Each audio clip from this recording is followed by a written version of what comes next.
keni vrejt që sa ma shumë që një biznes Kosovë thot çmimin e djem, aq ma pak kemi dëshirë me blete aj. Na menojmë që duke fshet çmimin, po e detyrojmë klientin me na shkrujt e me nis një bisedë. Po në realitet në vitin 2026 kjo quhet frikë nga transparenca. Klienti sodom nuk ka kohë me prit 3 orë për një përgjigje që ka mujt me bon sekund parë. Kur ti nuk e vendos çmimin, ti nuk po krijon kuriozitet. Ti po i krijon barrierë. Ti po i thu klientit, unë nuk jam i sigurt në vlerën time, prandaj po du me të bind në privat para se me ta tregu çmimin.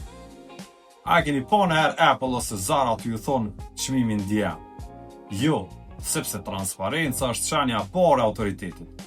Nëse produkti jot vlen, mos se fshet çmimin sikur me qenë fajë. Vendose para syve të tyre. Ai që e don vlerën ka me të shkrujt për me blej, jo për me bo pazar. Ndalo se luturi njerëz me të shkrujt ndjem për gjona bazike.